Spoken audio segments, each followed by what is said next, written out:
భద్రాద్రి కొత్తగూడెం జిల్లా ఇల్లందు పట్టణంలోని జగదంబ సెంటర్లో కొత్తగూడెం ఎస్పీ ఆదేశానుసారం డిఎస్పీ చంద్రబాను ఆధ్వర్యంలో జగదంబ సెంటర్లో వెహికల్ చెకింగ్ చేశారు. వాహనాలకు నెంబర్ ప్లేట్లు లేని వాటికి, లైసెన్స్ ఇన్సూరెన్స్ లేని వాటికి తనిఖీలు చేసి వాహనదారులకు కౌన్సిలింగ్తో పాటు పలు జాగ్రత్తలు చెప్పడం జరిగింది.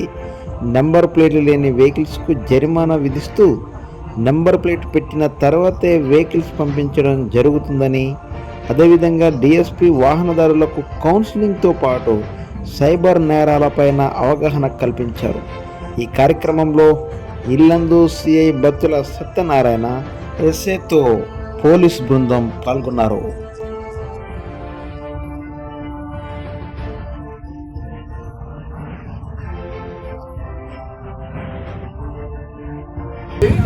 మళ్ళీ మేము పోలీస్ స్టేషన్లో పెడతాం.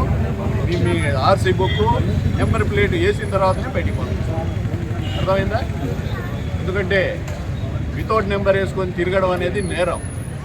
ఒకసారి వార్నింగ్ ఇచ్చామన్నా కొంతమందిని ఆ నెంబర్ ప్లేట్ పెట్టుకుంటే వదిలిపెట్టాము. కానీ ఇప్పుడు కొత్త చట్టాల్లో మాత్రం వదిలిపెట్టేది లేదు.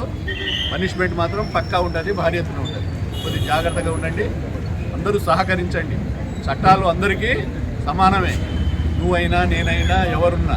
ఎందుకంటే చట్టాన్ని అందరూ గౌరవించవలసిందే. కాబట్టి మనం అందరం కొద్దిగా దృష్టిలో పెట్టుకొని అందులో పాత పద్ధతిలాగా బండి ఆపంగానే ఆగడం, చూపించుకొని పోవడం అనేది. అంతకుముందు ఏం చేస్తారు, ఆపుతుంటే వాడు స్పీడ్ కట్టుకొట్టి వెళ్ళిపోతుంటాడు. అట్లా జరిగి ఎక్కడైనా ఏమైనా ఇన్సిడెంట్ అయితే మాత్రం వాడికి తెలుసా 10 సంవత్సరాల పై చెల్లుకున్నాయి. మీకు హిట్ అండ్ రన్ అంటే తెలుసు కదా, ఒక లారీ ఒక మనిషిని కొట్టేసి పోతాడు. అదే లారీ వేరే చోట ఎక్కడైనా దొరికితే వాడి మీద మర్డర్ కేసు పెట్టుకుంటాడు.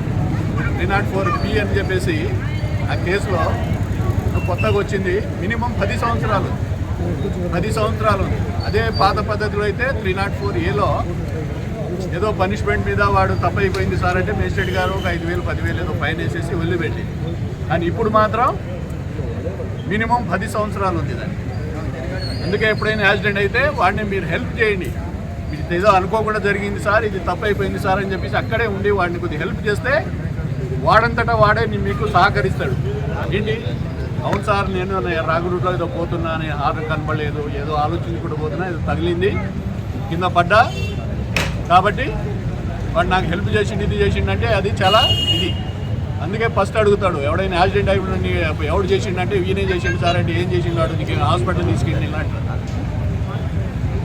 ఇంకోటి, గవర్నమెంట్ కొత్తగా సుప్రీంకోర్టు నుంచి ఒకటి మనకు గైడ్ లైన్స్ ఉంది.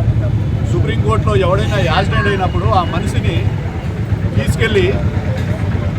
తీసుకెళ్ళి హాస్పిటల్లో జాయిన్ చేసి అక్కడ మన పేరు రాపిస్తే వాడికి గవర్నమెంట్ నుంచి రివార్డ్ ఇస్తున్నారు. గవర్నమెంట్ నుంచి అతనుకు పైసలు ఇస్తారు. అట్లాగే కలెక్టర్ గారు, ఎస్పీ గారు ఎప్పుడైనా ఆగస్టు 15 కానీ జనవరి 26లో వాళ్ళకి సన్మానిస్తారు. ఎందుకంటే ఒక మనిషి ప్రాణాన్ని రక్షించండి. అది దృష్టిలో పెట్టుకోండి. అంతకుముందు పద్ధతిలో పోలీస్ స్టేషన్ పిలుస్తారు సార్, కోర్టు పిలుస్తారు సార్ అనేది అంత లేదు ఇప్పుడు. అవన్నీ ఎవరిని పిలవరు. అర్థమైందా?